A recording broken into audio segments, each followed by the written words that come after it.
Guys, it's me. I'm back. What's up, party people? We're like, Mads, come on.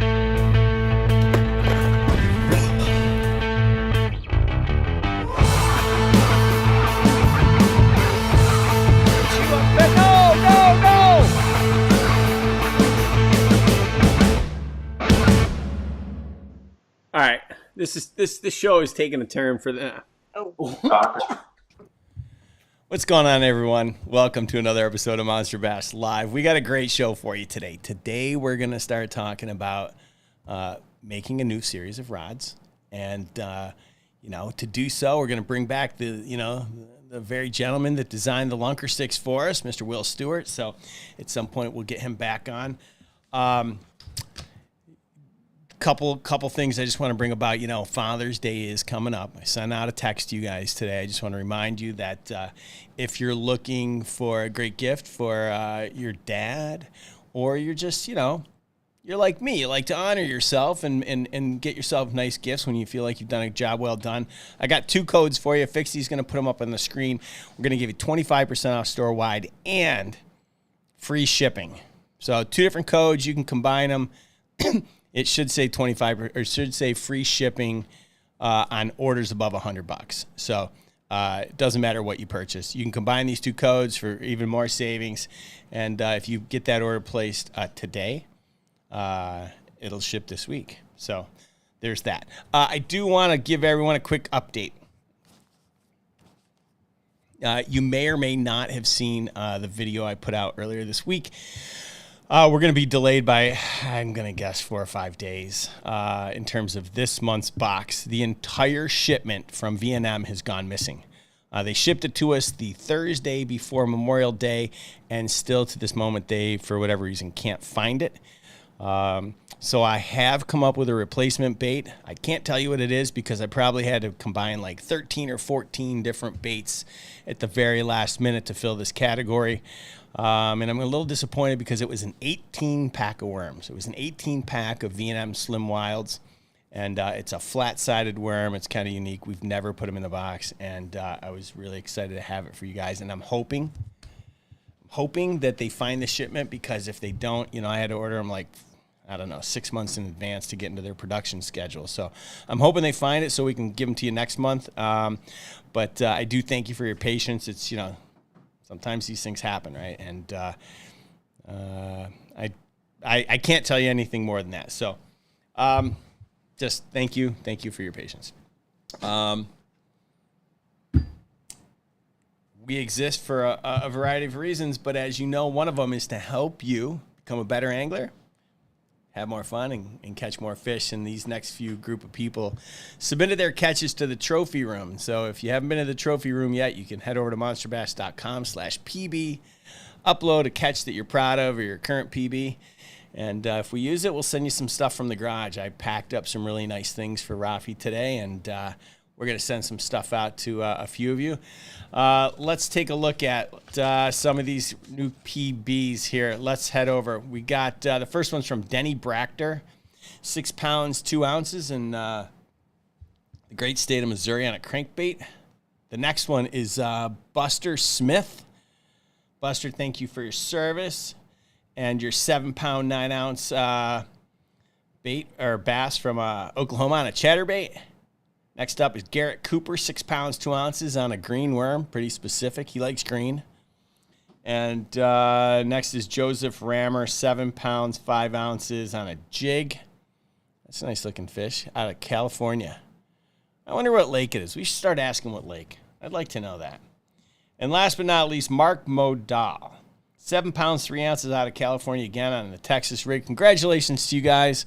And again, if you want to upload your catches, you can change it to me so I can, If you want to upload some of your catches to the trophy room, we'd love to share them and celebrate you and anything that you're proud of, because that's what we're here to do. So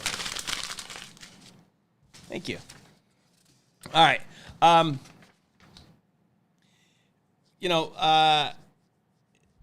told you before that we recently bought a company, and we're not done shopping yet.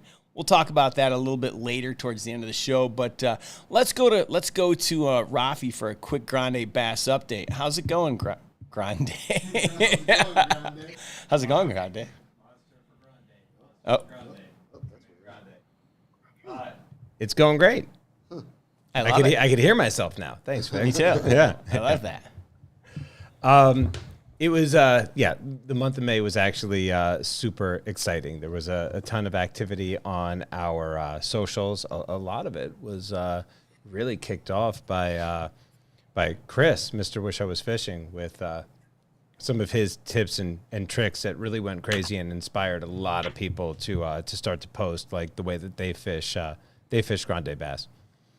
And we are now in June, and whoever is listening, the secret VIP emails have gone out. The secret VIP shipments have gone out. You should be receiving them, I don't know, probably by early next week. And I'm really excited to keep this rolling. Love it. And did we? Who did we recently just restock? Well, we recently restocked Tackle Warehouse, which is super exciting. This is not even their first or their second reorder for us. Yeah. So that's it's pretty good, you know. And it was for both locations, both warehouses. So it looks like we are starting to really see the support we need and get the support we need.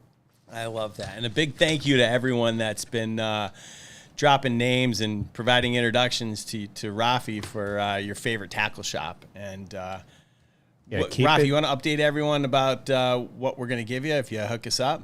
I wonder why it's 7 minutes past and it looks like the live reminder SMS hasn't gone out when it's scheduled. I will look while you're talking. Okay, don't change the copy, Rick. I won't.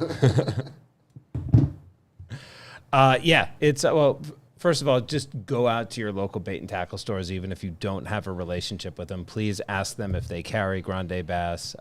Every mention of the brand really helps. All of your support has been helping. Our phone has started ringing. I feel like I'm in a telethon mode right now. You're helping all these kids with different challenges. And if you broker an introduction, a warm introduction to me with a buyer or a store manager of your favorite bait store, and they end up placing an order, we'll give you $100. We're going to send it to you. I think, Rick, it's through PayPal, right? We'll send you $100 in cash. We'll give you some product too. You know, we're gonna go out of our way to say thank you. I mean, that's what we do. So, yeah, that's that's it for me. I know you have a really exciting show planned that I have absolutely nothing to do with this week. I'm excited to dive into the chat. Okay. Well, Raphie, I just want to let you know, I just double checked your text and it says that it's scheduled for 4 p.m. today. Yeah. 8 minutes ago. Let's give it a minute. I don't know. Anyway. All right. Let's keep this gravy train rolling. I'd love to. Let's bring in Chris, Mr. Wishing I Was Fishing. How you doing, man? Hey, I'm good. The name Grande Bass, Grande and Raphie turned into Graphie. I think Graphie is the new deal.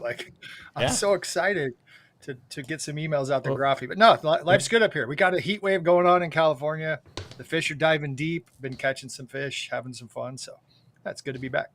Yeah, and Chris, behind closed doors, Rick and I call each other Monster and Grande. It's kind of nice. That's cute. That's very affectionate. I gotta figure out my name. I was thinking about the BFS and the baby fish systems, the bait finesse systems, like all these different fun acronyms. So today's gonna be a good day. I'm excited.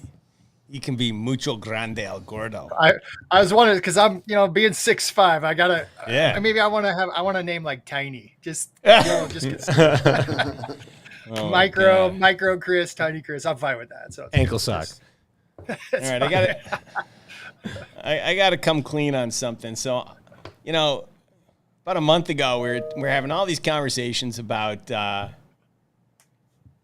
disc golf, and I went down the rabbit hole last night, and I got to tell you, I watched this guy throw an ace on a 600-yard hole Is that possible? 600 Yeah, yards? it's probably 600 feet. It's probably Garrett All right, Gerthy. 600 feet. 600 feet. So I was like, he's super famous. He actually, we make his custom sock. yeah. So Garrett Gerthy, it's a par 4. He got an albatross, threw a hole in one. Phenomenal. Yeah.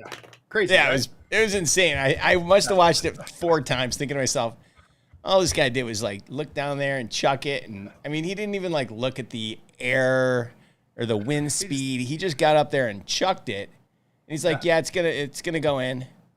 And then they freaked out. And I'm like, this is insane. Yeah. No, it's crazy. Crazy world out there. No, those discs, they actually turn different ways, specifically different weights. They do all kinds of stuff. It's a whole different world out there. But yeah, no, it's fun to think about the technologies in different sports and what people do. And that's what we're going to be talking about today. We have a whole different way to look at fishing. It's appealing to so many people. It's foreign to so many people. I can't wait to dive into it. So it's going to be awesome. Well, let's no time like the present. I mean, you took the words right out of my mouth. So let's. I'm excited.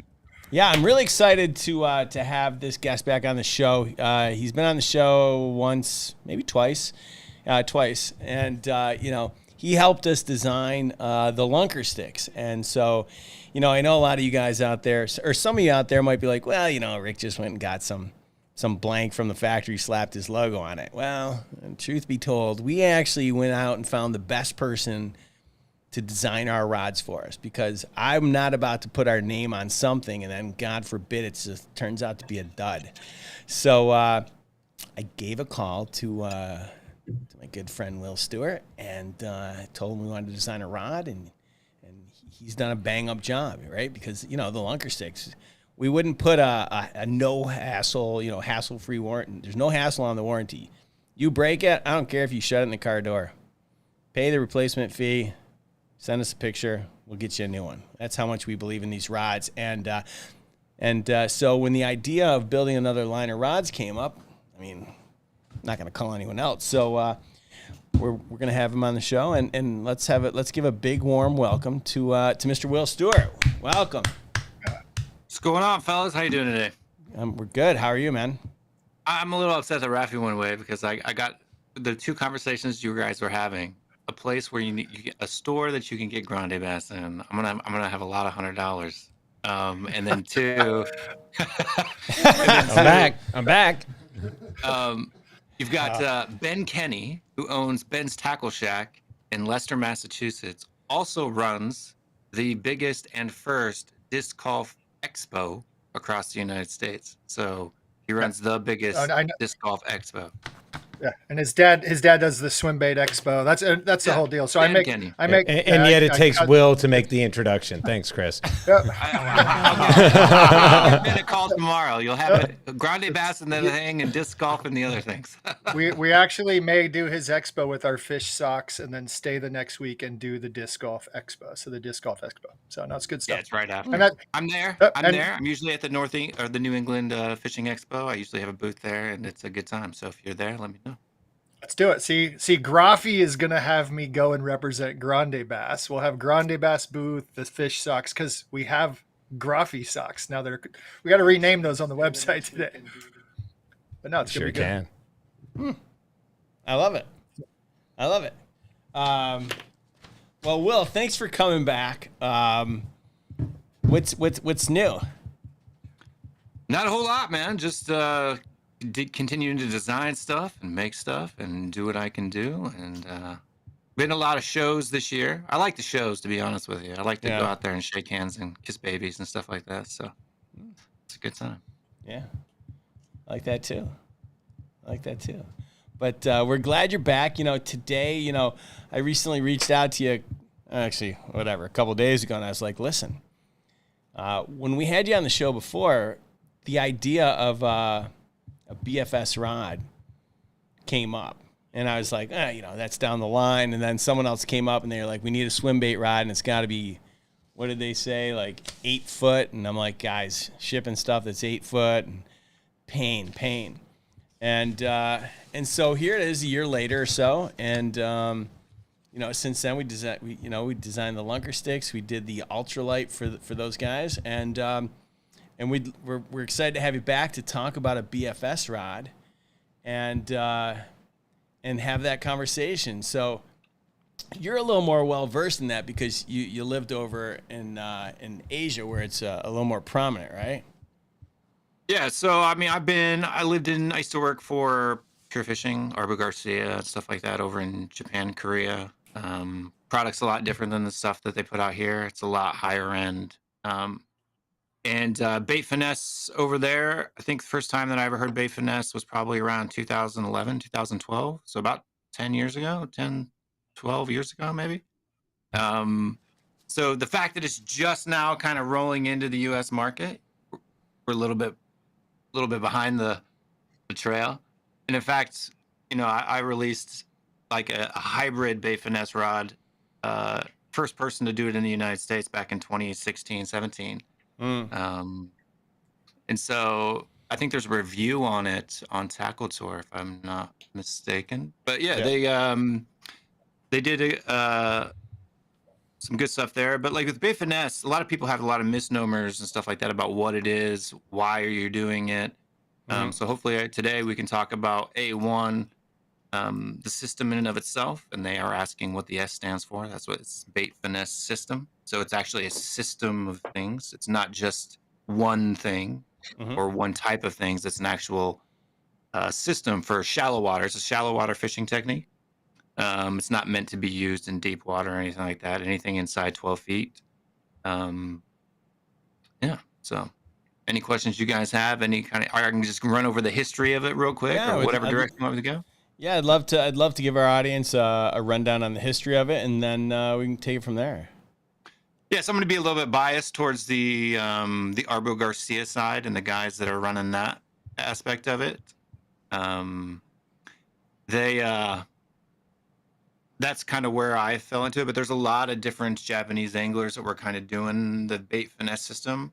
I know that Arbo Garcia Japan worked with a guy called, he's a pretty famous angler over there for the J League, and his name is Aoki, and he came out with, I think he was on the bait side. I think he was a Gary Yamamoto pro staff, Gary Yamamoto Japan, and he was really famous for not only bait finesse, but also what they call like top water finesse, which is where they do top water baits with a spinning rod. Designed, actually developed and made a material that floats for him and a couple other baits that we did in Japan at the time for Berkeley. So he's kind of like what I would say was the Luke Skywalker of the bait finesse system, at least back in those days. Like he was the one who had his first kind of signature reel and signature rod for it. There were some guys on the Megabass side too, but I think he was the one that was,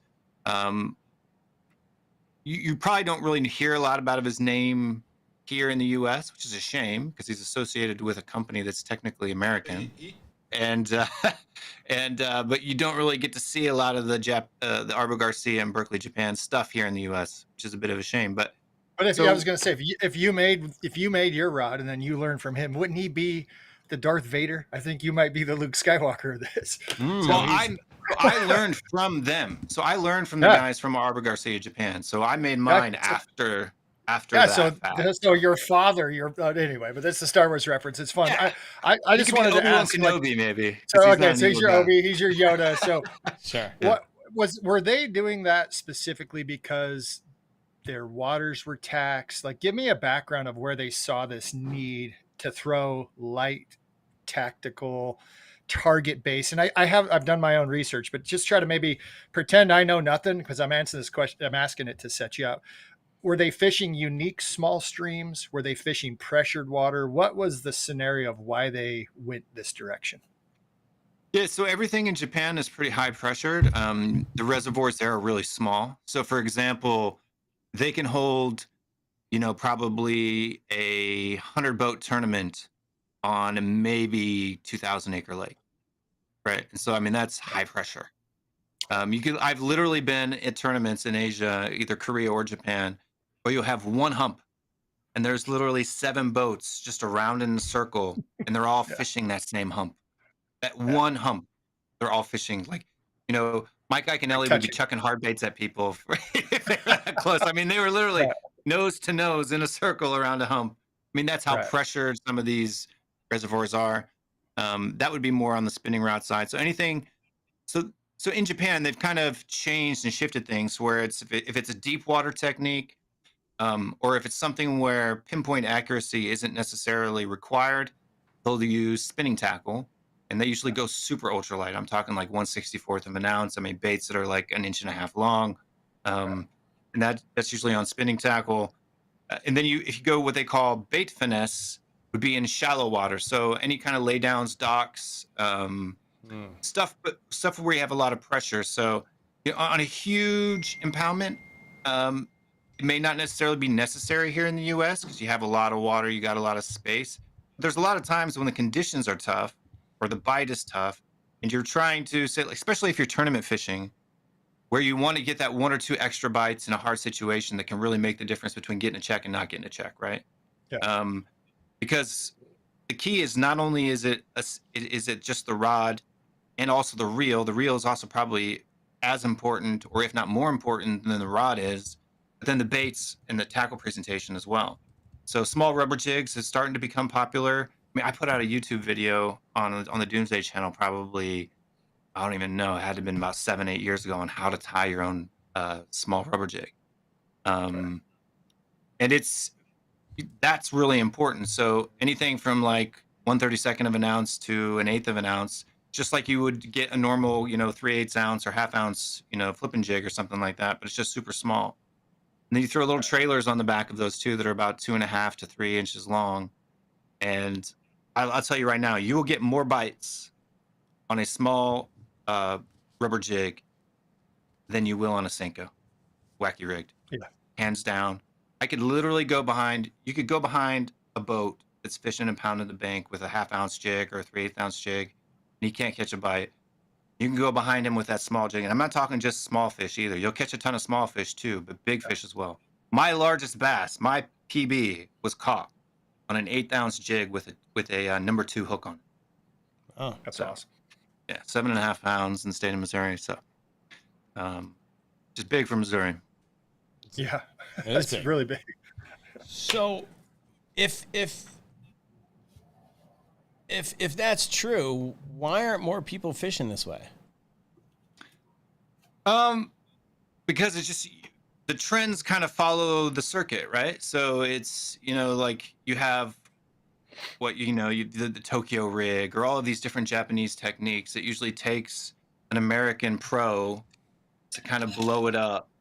But I mean, it's been around for a long time. Bait finesse is not a new technique at all. It wasn't even that new when I was in Korea and Japan and back in 2012 when I started working for Arbor Garcia. But I mean, it's my favorite thing to do. I love throwing a jig anyway, but the bait finesse one is just perfect, especially if you're just going out to have for a good fun day where you just want to catch numbers and size. And it's the cool part about the technique is you're not using 4-pound test, 5-pound test, 6-pound test like you would on a spinning rod for like drop shotting or Ned rigging. It's meant to be fished with anywhere from 10 to 12-pound test. And you have a shallow spool, so it allows you to, that spool being shallow has a higher circumference inside the reel, which allows you to cast lighter baits easier without backlashing and doing all these things. And the deep spool, you have a normal depth of the spool. Shallow spool holds about 75 yards max, a 10-pound to 10-pound, 12-pound test. And so it's obviously not a deep water scenario. You can run out of line, and you're basically just pitching and flipping. So I always love to pitch and flip, little, underhand cast, little skip casts here and there. You just take, smaller baits, jigs, even small crankbaits too. The rods work really good for like those smaller finesse cranks, the flat-sided shad type crankbaits as well. And you just basically power fish like you would with a bigger one, except you're just using smaller tackle, and you get a lot more bites. You really do. The size is just about what size is in the area that you're fishing. It has nothing to do with the bait. In fact, when I was in Korea, when I was working for Berkeley, I actually used to write for a magazine in Korea called Lure and Fly, and I used to write on American fishing techniques. So kind of the opposite of what I'm doing in the United States now, talking about techniques that come from Asia. I was doing that in Asia about techniques from the U.S. So like I literally introduced shaky head fishing to the country of Korea. Nobody had ever heard of it. Nobody had ever done it. I introduced that whole technique to the entire nation of Korea, which is super popular there now. But also the 10-inch worm. So like a Berkeley power worm or whatever, 10-inch worm. They used to think that it was only big fish and that their fish were too small to be able to use that technique. And so I literally went out and did a whole photo shoot where I was catching dinks where the worm was longer than the fish was. Yeah. But because, you can drop a power worm into a, one of those little paper cups, the tiny ones that you get for like, you can drop that whole worm and it'll sink in there. And I have it in a fish's mouth. The little bass's mouth is bigger than that cup is. So he has no problem sucking in that 10-inch worm.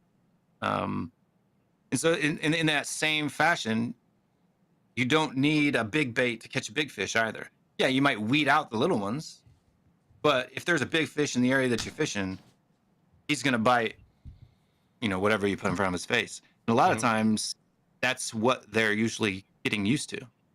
Big fish don't like to move around and chase other big prey that are also fast and strong. They like to sit there and be lazy and get big and fat, right? So if you throw something that's easy to target for them, 9 times out of 10, they're going to bite it. So. Love it. All right. So for everyone tuning in, we're obviously talking about finesse fishing, and we're making a line of rods, BFS line of rods, and we brought back Will Stewart, the rod designer from Lunker Sticks, and we're happy to have him on the show.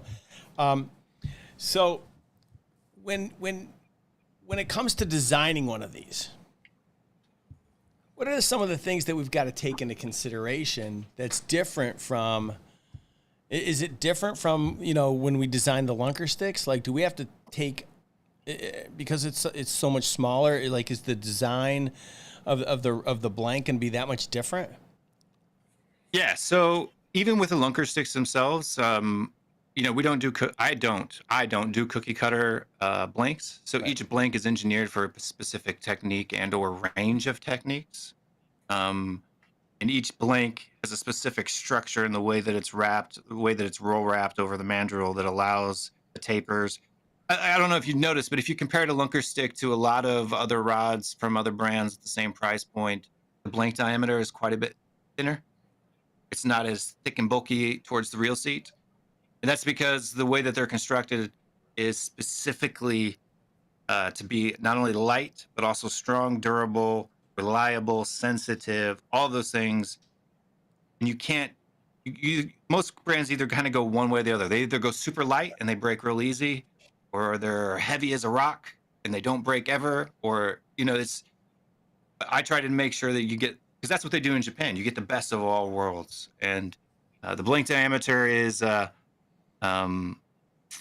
pretty important as far as when you do the action. So like even the taper itself, and if you remember on the ultralight, when I was going back and forth with the guys about how much weight needed to be done. Yeah. So when you want a rod to work with a specific lure, they had a specific technique in mind when they designed that rod. Mm-hmm. And so it was to find the right amount of weight that caused the rod to deflect in the way that allows you to present the bait in the accurate or the correct way. It's not going to fit every single person, because a lot about fishing is it's all personal preference, right? So it's difficult to hit everybody's favorite, but you can get pretty close, or you can get pretty, I guess you could say universal in some areas. But with the bait finesse stuff, the reason why it's called a system is because you have different types. You might have like a 7-foot medium light. You might have a 6'8" light. You might have a 6'2" light plus, or everything's very super technique specific for a specific purpose and or I guess you could say location or type of structure that you're fishing. Are you fishing laydowns? Are you fishing docks? Are you fishing a little bit more further out offshore? And yeah, you can do common techniques like shaky head or drop shot. A lot of times it's really hard to do a drop shot. Like, imagine doing a drop shot with a spinning rod under a dock with a lay down right next to it, right? Like, it's going to be impossible. You're going to get hung up. But if you have a bait finesse system, you can just kind of pitch that in there like you would a normal jig, but you're doing it on a drop shot. You're able to present that presentation in a far more, because everybody knows that with casting gear, it's a lot more accurate, right? You may not be able to cast as far, but you can get a lot more accuracy with a casting rod. Also, too, the hook set ratio is a lot faster.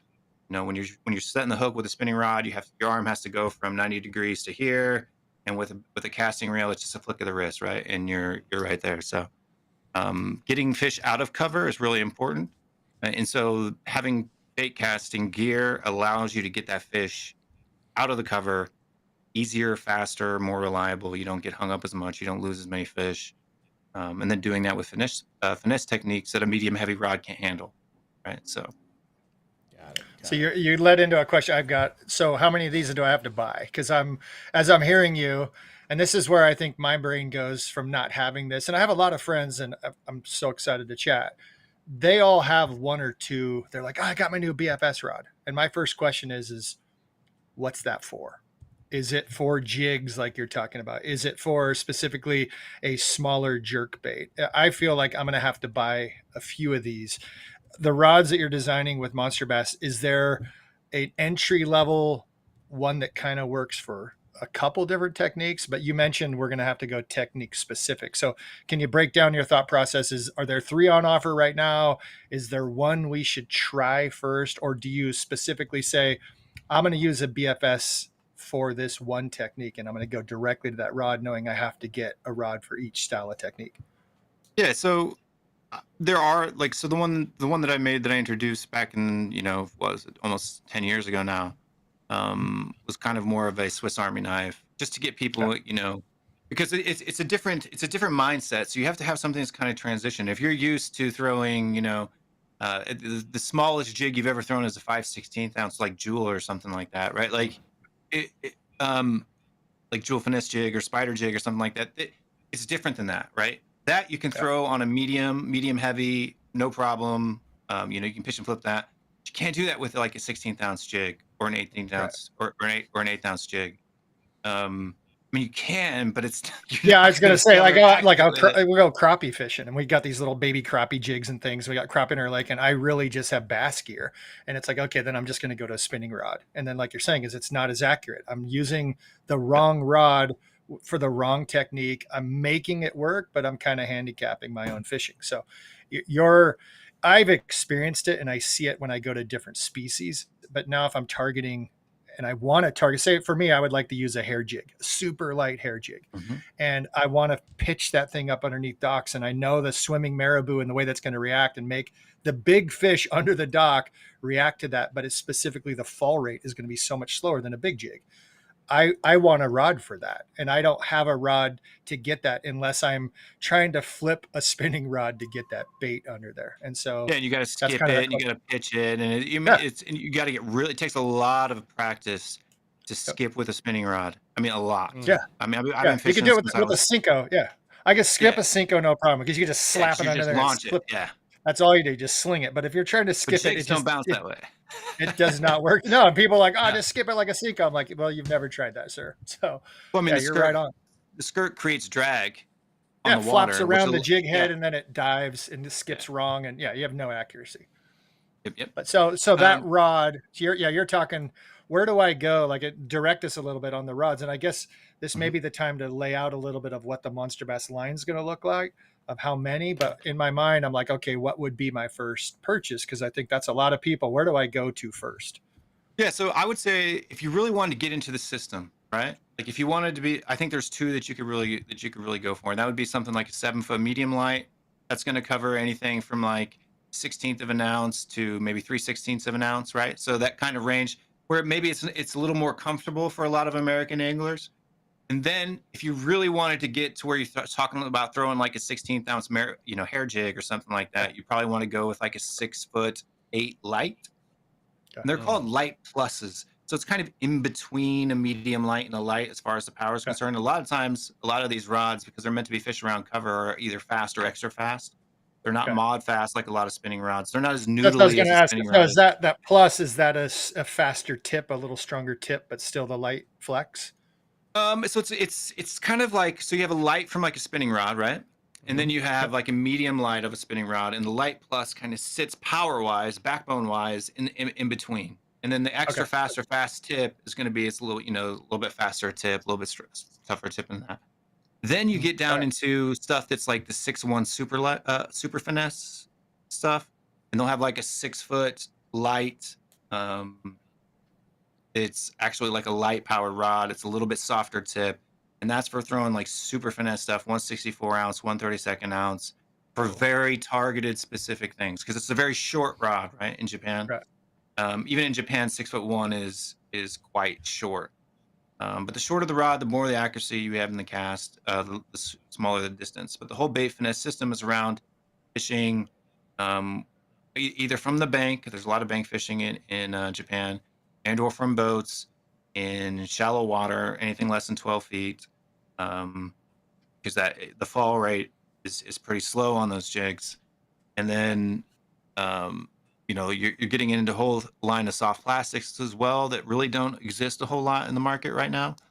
There's a few brands that have started making them as bait finesse type micro jig fishing has gotten a little bit more popular.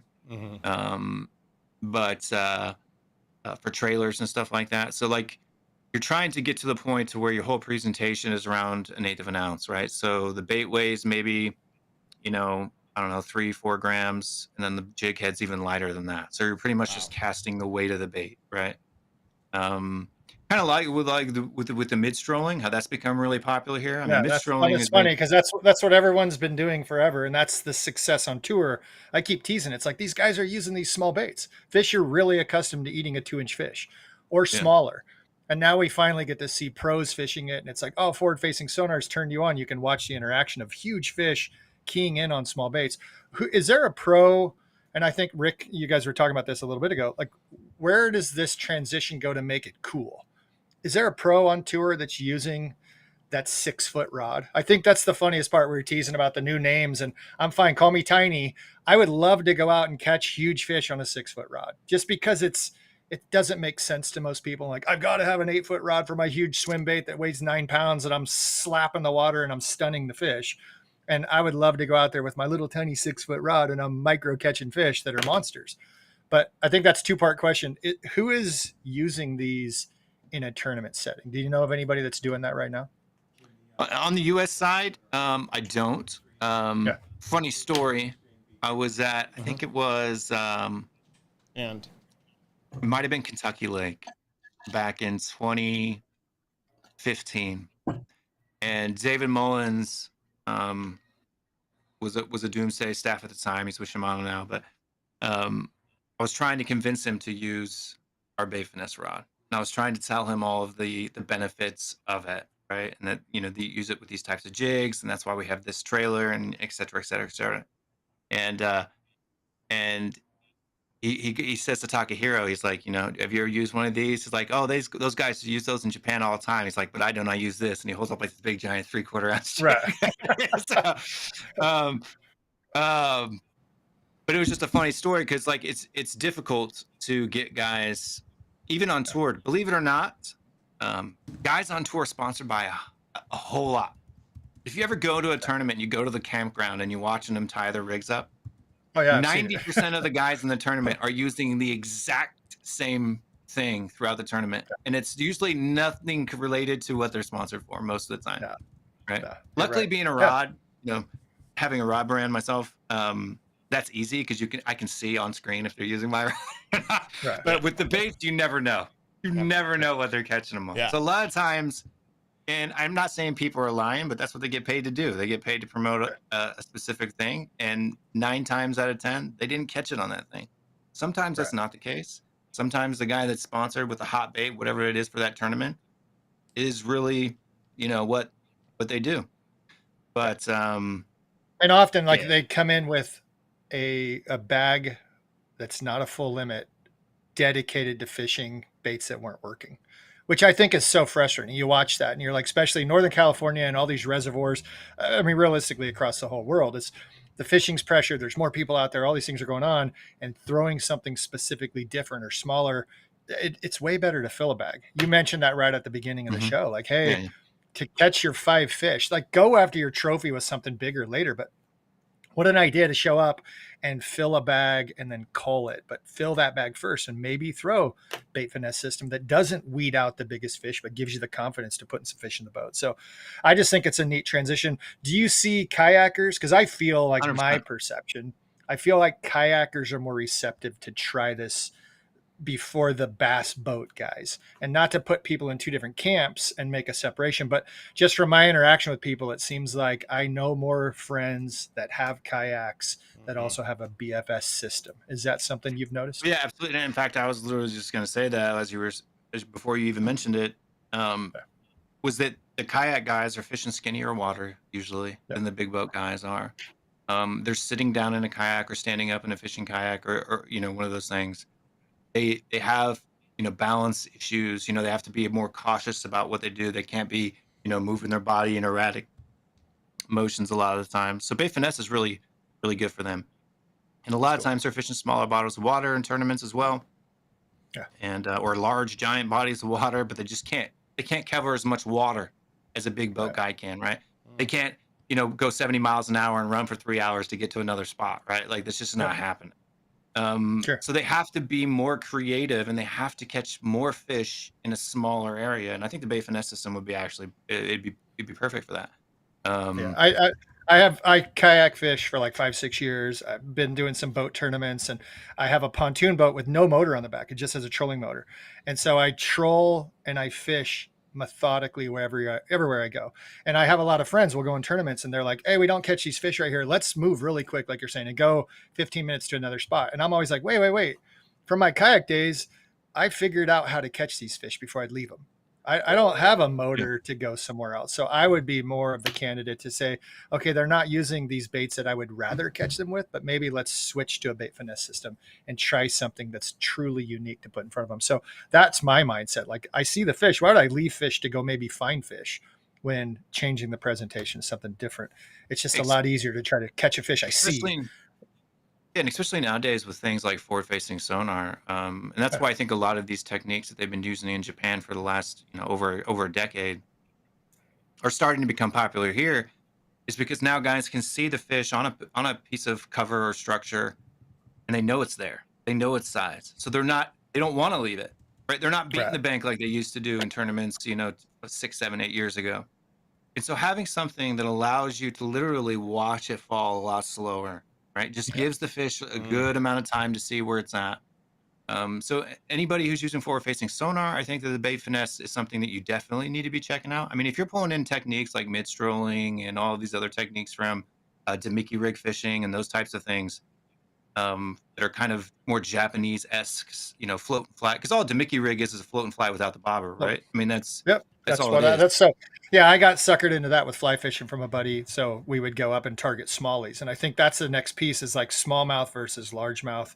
Maybe the smallmouth guys key into it first. But you obviously make soft tackle. You have these rods, different things. Do you think that the ability to create better soft plastics also has helped this technique? Because that's been my thought process with it is if you're going to fish something that's slow and the fish have a better chance to look at it, especially in clear water. 20 years ago, soft plastics didn't look so good. And just generically putting them into a position of like now the baits and the coloring and the laminates, the baits look incredible. Even if a fish swims over and looks right at it, they're like, that might be a crawdad. That might be a small fish. And I think if scientifically that may play into something to making it more appealing to a fish when that bait falls. I don't know if that's in your mindset as well. 20 years ago, I don't know, because that was kind of before I was in the industry. I didn't get into the industry until around 2009, 2010. I'm thinking like banjo minnow, green, kind of bad looking. No, just teasing like the bad looking. I think it comes down more to, and this is kind of what I've told Rick a couple of times too. I think it comes down to a lot of times the brands just don't care. They go easy, right? Like, everything when you make soft plastics, for example, everything's got a radius, right? You don't see hardly any 90-degree angles on American baits. But if you go look at a Japanese one, it's got a sharp 90-degree angle and doing whatever. They can do that too. The only problem is it just costs a little bit more. It takes a little bit more engineering in order to get the mold because, to get that 90-degree angle in steel, you have to have a very fine bit. It has to be machined very accurately, and that costs more money. So they kind of cut corners. Air pockets, when they pour it, there's more seconds, I would say, in their molding manufacturing. It's harder to make it for sure. Yeah, and if there's air bubbles or if there's flash or I'm not trying to throw shade at anybody, but open up any of the big famous, bags that you see at Walmart or whatever that you buy soft plastics, and look at the outside edge of the bait. A lot of times there's flash, there's excess, plastisol that sticks out from the mold seal. Like they just don't really pay attention to detail with something like that. But in Japan, that's not the case, right? Like laminates as well. A lot of laminates where you see the colors kind of swirl and mix into each other. That's the easy way. You just shoot 2 colors in. If they mix, who cares? If they don't, Call it a swirl. it doesn't matter. Yeah. To get a sharp, hard line in that mold is a lot more difficult. You have to throw a whole lot more away. And I don't know if people know, but with laminates, you can't recycle them. Like if you're doing green pumpkin, you can melt green pumpkin back down and do green pumpkin again. But if you're doing green pumpkin and pearl, you can't, because then you're getting some kind of weird color in between once you melt that back down, right? So that's a limited edition color that's coming out next month. That's exactly. what that is. Exactly. But it's all that stuff is because they were doing that 10, 12, 15 years ago in Japan when I was there. I guess it's 15 years now, man. I'm getting old. But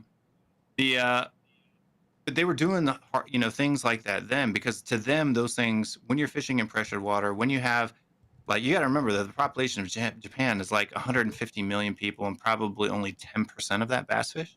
Like it's a tiny, like bass fishing is not the main segment in Japan and Korea.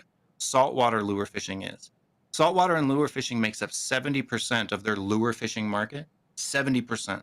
So they do bait finesse there. Like anything they do a lot of guys fish what we kind of call inshore here, but they'll fish from like a what are those boats? I'm drawing a blank right now, but like a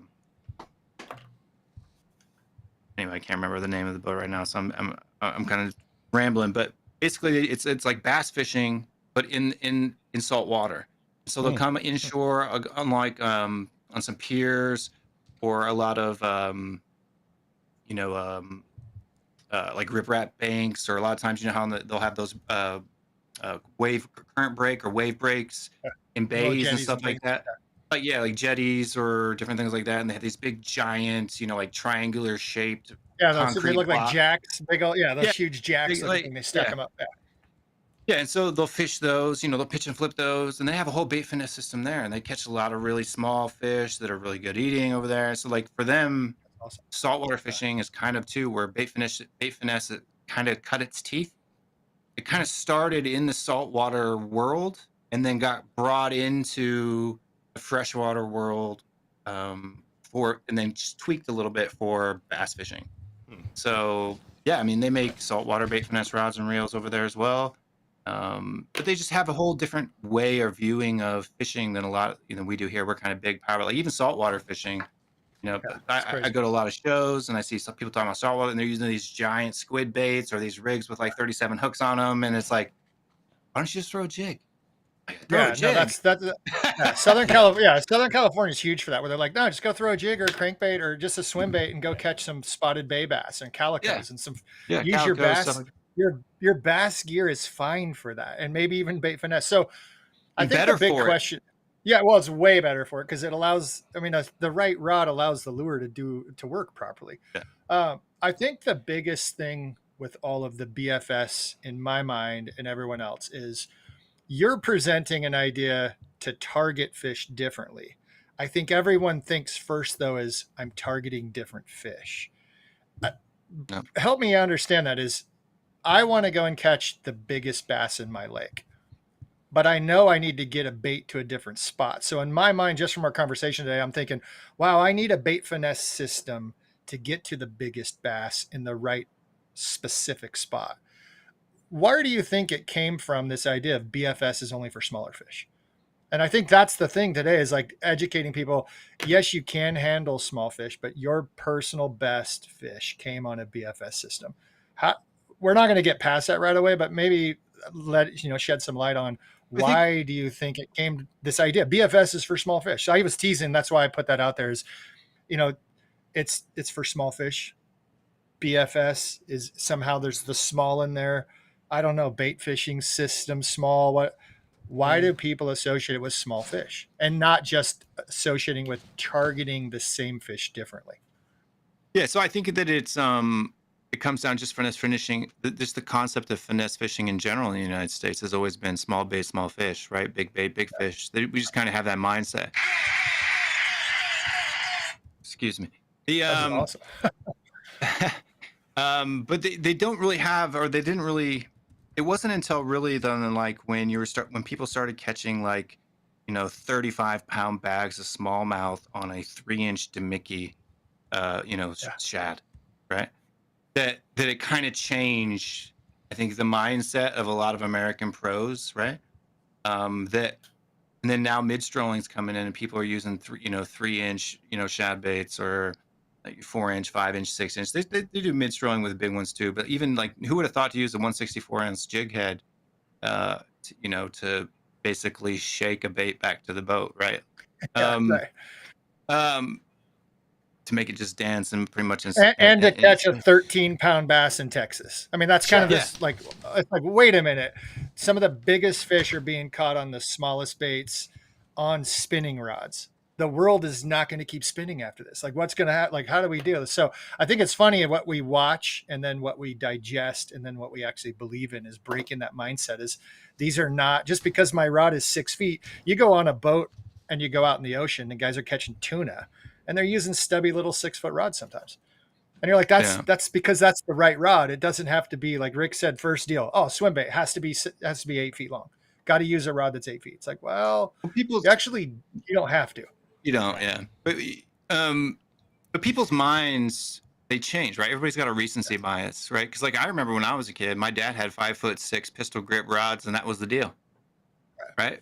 So when I was 10 or 12 and I first started fishing with a bait caster, it was on like my dad had like a Fluger 5'6" Fluger pistol grip with like a Shimano Bantam on it, right? Those old metal, And so I mean, that was what people used then. They didn't have 6, and then it got to 6 foot, and then it was 6.5, and then 7 became the standard. And it's hard to find a brand. I get old, especially older gentlemen that will come up to me at shows and stuff like that and be like, "Do you have a 6'6"? I don't, man. 7 footer, people don't buy it, right? Like, so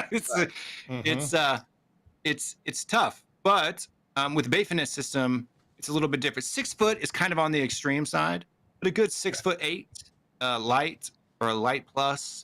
And then, a 7-foot medium light. Like if you kind of start in those two ranges, you can pretty much do whatever you can do. And then if you wanted to get super niche, right, get super specific into basically dropping 1/8-ounce jigs into cups from 10 yards away, then you can go get a 6-foot light. You know what I'm saying? But it just depends on kind of like what you want to do or what you plan on doing. And then too, the bait side of things too, you got to get into, there's not a lot of really good 1/8-ounce or 16-ounce, small jigs that are being made. I can only think of like maybe 2 companies in the U.S. right now that even sell them in the public. You got to either make them yourself or have somebody made, and then trailers as well too. It's hard to find a 2-inch trailer. Crawl bait. We got to connect with Raphie over there at Grande Bass and see what he can come up with. We'll see what he can come up with. Hey, we got a couple questions. The first one, and actually, I'd like to know too as well. Are the 2 of you long lost brothers? I saw that comment. So we could be. I don't know. We're the same height. We both have beards. 6'5" beards. I mean, dashingly good looking is what I was going to say, but that's Wow. Grizzly bears. Yeah. Grizzly bears, the both of us. Okay. When you're throwing a bait 164 ounce, someone asked a great question, like, what kind of reel are you throwing with that? Oh, now we're getting serious. So anything with a shallow spool, really. Reels, to be honest with you, can handle. I mean, I used to throw, 1/8-ounce baits or 36 or 16th-ounce baits on like a Revo X, right? But you just swap the spool out. So in Japan or in Asia, those things where you can go get a custom spool for whatever reel that you have, and they make a shallow aluminum spool, right? That's meant for that system. Finding a shallow spool reel here in the United States is easier today, and I think maybe that's one of the things that that has made bait finesse start to take off. It's the real companies have started providing things, whereas like back when I first launched the hybrid for bait finesse, 10 years ago ish, there weren't really reels available. You had to import one from Japan to get a shallow spool, and the shallow spool is the key because you're not using light line. Can I ask you, what other than line manufacturers, why do we have reels with so much line capacity. As bass anglers that are fishing in 50 feet or less, I see there's more companies now that are making shallow across the board for all their rods. Is there something that I'm missing? Because I worked with a line company a long time ago, and they're like, I would never change my line. Coming from a fly fishing background, I just use backer and backing line. Then you just use your fly line, and that's what you're working the fly with. And it was tapered, and I would just change the amount of line I was normally using. And the line company I was working with, they're like, never tell anybody that. And I'm like, wow, you just make the spool shallow. Like, I don't need all this extra line. And part of it was, I think the bearing evolution wasn't as good, and they needed that extra weight maybe to spin it to get it to cast. But like, you're the guy, the guru behind all this stuff of knowing, why do I have to have a deep spool when I'm just fishing a frog 100 feet in front of me? You don't. Yeah, you don't. Okay. So most of the time in Japan, unless you're fishing like a big bait, like those real deep spools that you see on rods where the spools may be like, I don't know, maybe 3/4 of an inch in diameter in the center of it, it's real deep. They don't have them. They don't have them. So like your basic spool that you would get nowadays, it looks like it's got maybe, a half an inch coming down from the edge of the spool into the well. That's about as deep as they go, and they use those for big baits or some for cranking or anything where you're launching the bait a long ways. Having that extra line allows you don't ever want to run down to the knot on your line. You're done. Yeah. Totally. So you want to have a little bit of extra length in there, but most line is sold in Japan and Korea in 75-yard lengths. Right. Wow. But here it's 200. So the smallest package that you can get here in the U.S. is 200. But they can charge you more for that. So do you want me to like be a whistleblower? Well, no, I do. I want you to be a whistleblower, because I was going to say, and Rick lets me share, like Akuma. I worked with Akuma now for like 8 years, and they're awesome. And a lot of the Japanese domestic market and things that are moving in, they're out of Korea. They work with the son that does his own custom order stuff over there. It's all artsy and rad. A lot of their new higher end bait masters have a shallow spool, and I love it. And they were in the line game for a while, and then the fluorocarbon crystals were taken by all the car battery people first, and nobody could get fluorocarbon for a year. Blow some whistles, because I love that some companies are aware of what's going on. They're like, you don't need all this extra line. They also had a line brand, and then they let the line brand go. And that's part of the thing. It's like, we were in the business of selling line. So yeah, deep spools, buy a lot of line, change your line all the time. And then now they're not in the line business. They're like, oh, by the way, we also have shallow spools. So it's kind of funny that transition has happened, but blow the whistles. I want to hear what you have to share. Yeah. So line is the most profitable segment of fishing, period. So a good 60 to 80% of Berkeley's annual sales comes from their line department. Doesn't come anywhere near from their baits. Line, so especially monofilament. Fluorocarbon and braid's a little bit different. The more line you have, or the higher poundages you have, there can be a little bit of a price increase. But monofilament, from like 2 pound all the way up to like 50, 60 pound, costs about as much. Costs the company is about as much as a bag of baits does. So Rick knows how much a bag of baits costs. I know how much a bag of baits costs directly from the factory. That's about, except for baits are selling for $5.99, $6.99, $7.99, maybe $8.99 on the high end nowadays. Line sells for $20 a spool. So the cost is the same as a $5 or $6 bag of baits at retail to the company, but they're selling it at almost 4 times as much. So the internal margins are just ridiculous. Yeah. So that's Rick just texted three. Yeah, Rick just texted 3. He's like, 3 line companies. Who am I buying right now? Right? Yeah. Soft steel.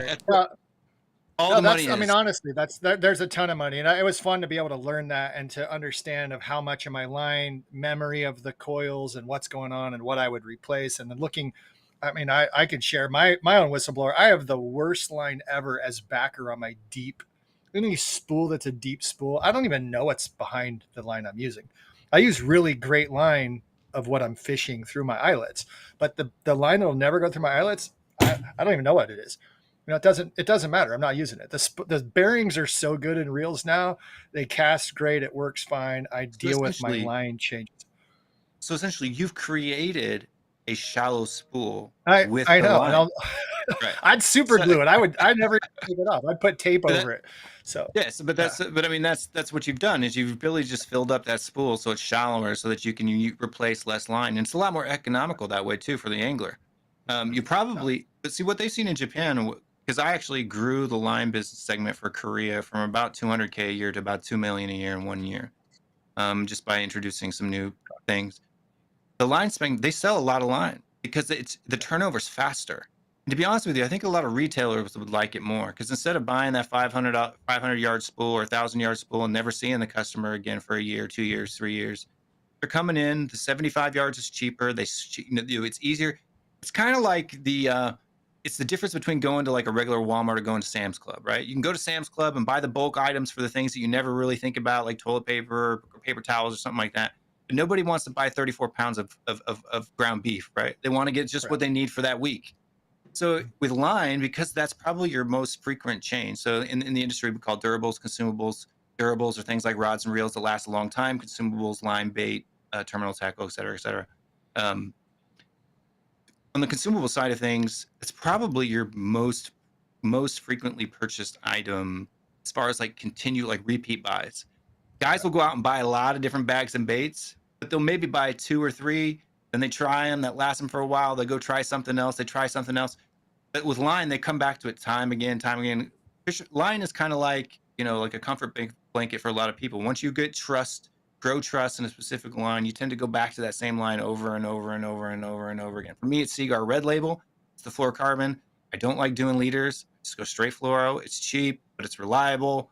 That's just my go-to thing. Free plug for them. I don't get paid by them or anything like that. It's what I use. So good plug. But here's my question: does a leader work? Because I am now a braid to leader guy on almost every application, just because I like the way that I can change my leader size, change the depth, what's going on. I love the feedback I get from braid. Is that viable for bait finesse system, is to go braid, or am I looking at going straight fluorocarbon the whole time? Because I've not seen people use it. I would recommend straight fluoro, because so it's the whole thing with braid on a bait caster, right? Yeah. If you go too thin diameter, it tends to dig in on itself. Especially when you're fishing in around cover, you get hung up. You think it's a bite. You set the hook on like a tree branch, and now your line is dug in five layers down. Yeah, no. Yeah. So that just makes it line management. I just go with straight fluorocarbon, something around the 10 to 12 pound test. I personally use 10. That's kind of for me a good weight. And then you try to get things that work good for you, and that's how it works. But bait finesse, I'm telling you right now, you could have. I've actually done this with my dad. So my dad lives out on a little, probably 200-acre private lake outside of St. Charles, Missouri, and his favorite thing is a wacky rig on like a 16th-ounce jig head, so like a jig head wacky, right? He just pounds the bank in his little 14-foot V bottom on this little tiny lake. He just throws it out there, and he's always telling me how many fish he can catch on this on the wacky rig. So I'll throw right behind him. He'll be in the front of his little fishing boat, and I'll be in the back. And I'll throw right behind him with a small rubber jig, and I'll catch probably 2 to 3 times the amount of fish. And he gets so mad every single time. So finally, I gave him one. I gave him one for his birthday. I'll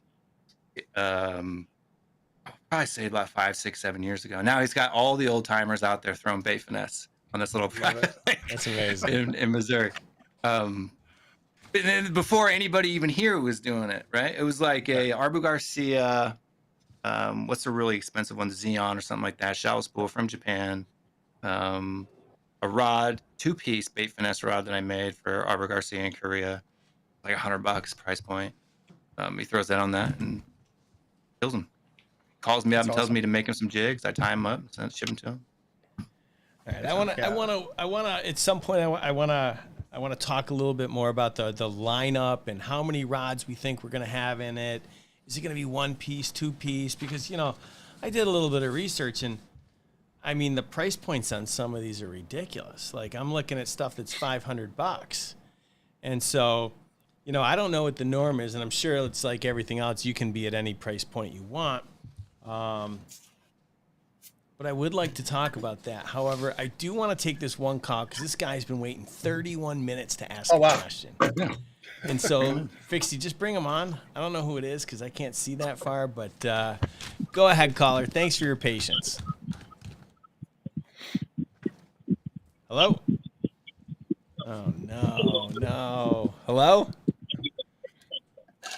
Are you there? I hear some background noise, but Okay. So I don't know if the moment, I'm sure it's like anything else. You could Hello? All right. Well, call back in. We know your number. All right. Is there someone else? Yeah.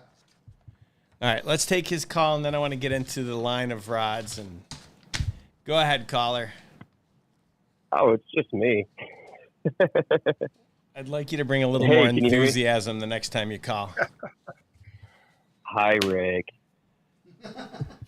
Wow, that nailed it. Let's try this. It's a good thing I'm not working I'm the phone going off lines. I would the have hung up. speaker. I'll go off a headset. Do you have a question?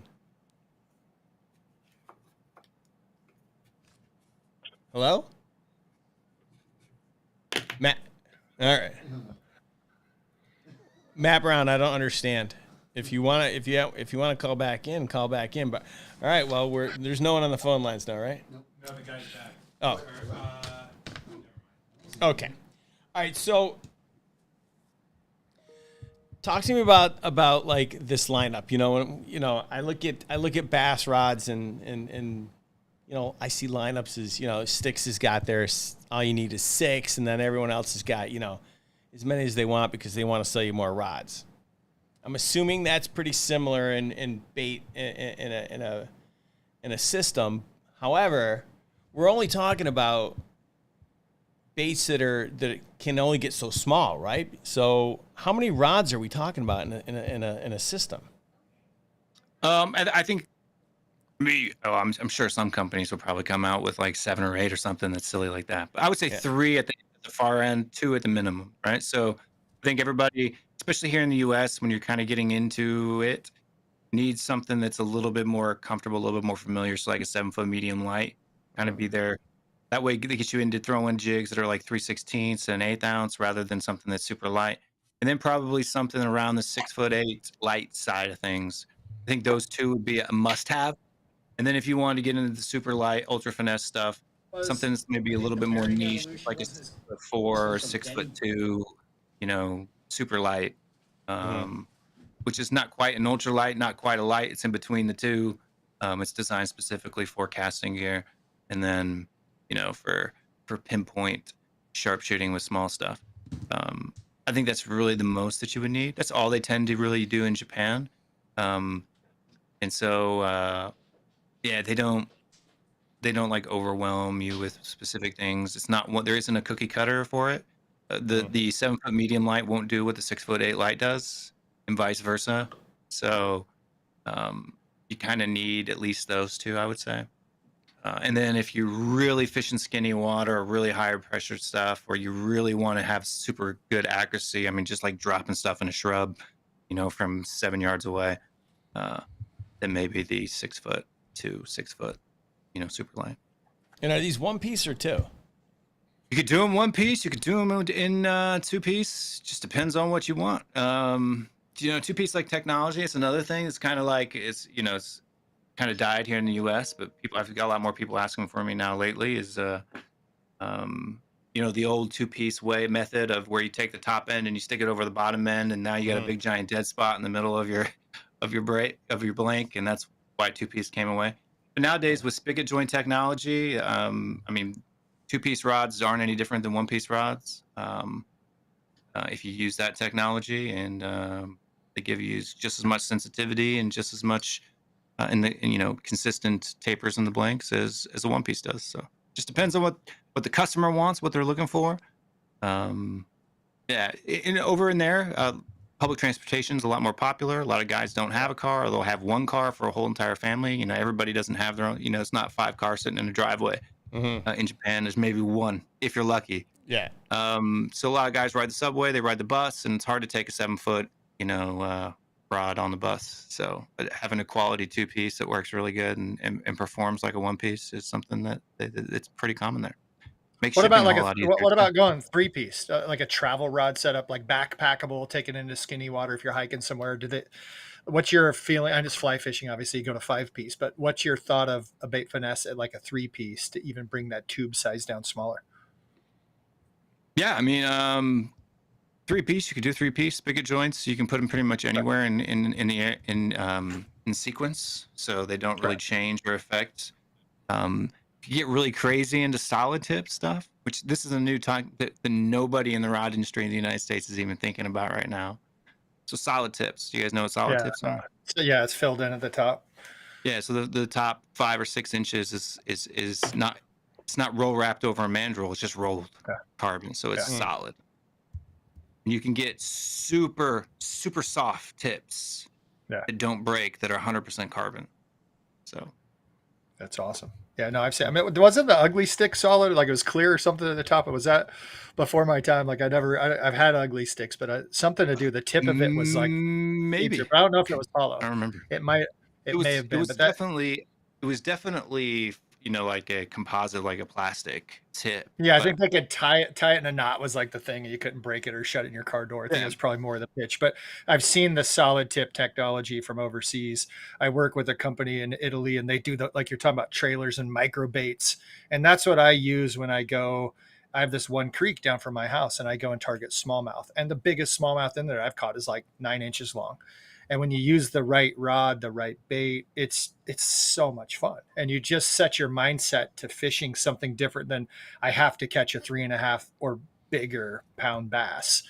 I'm going to target the fish that are in this creek. And when I do that and downsize and you change your mindset, you're still catching the best fish in the creek. And it's incredibly fun. Yeah, so now take that creek mentality, do it on big water where the big fish are, and you'll get the same results, right? It's easier to catch. I'm with you. Like, I can't wait. I came in this and I told Rick, I said, we need to have more controversy. We need to have more skepticism. And I came in today with wanting to be the skeptic of saying, I don't need it. No, it's great. I don't need another rod. And when we're talking about skipping a jig under the dock where I've swam and seen the biggest fish, and yes, I can throw the big traditional bait back there and I can skip a chatterbait or do something up underneath there. That fish has seen that from me 150 times. It's not seen that little hair jig just slowly fall in front of its face, and it has to eat it. And so that's the difference. Is I hate to use that word. I need a bait finesse system rod to put that. You got micro Texas rigs. You got all kinds of stuff that you can get into with bait finesse. No, it's awesome. Yeah, I think that guy called back in. What do you say we give him a shot? I mean, he did wait 30 minutes. Yeah, go for it. All right. Are you there, caller? Hello? Boston Whaler was that boat, by the way. Just remember. Caller, are you there? All right.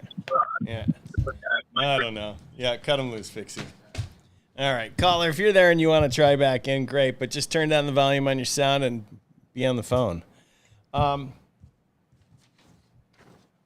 All right, and so 2 to 3. Oh, go ahead. No, what we're talking about is how many in the lineup. Yeah. 2 to 3. Spec wise, I would say you probably want to start off with something around a 6'10", 7-foot medium lights to 6 foot 6, 6 foot 8 light plus. Mm-hmm. That would be spec wise what you're looking at. And then on the short side, if you ever wanted to do like a niche, or if you wanted to fill out the whole system, X, Y, Z, ABC, 1, 2, 3, that would be the other piece. So I could have three rods in the lineup, but the system is just one rod.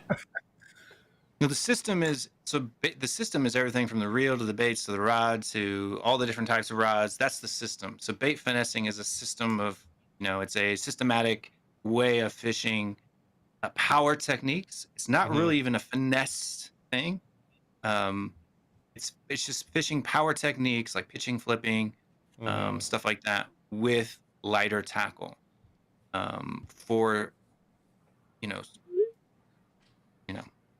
It's funny because we're almost nervous to use the word finesse because that has been pushed towards not being as cool.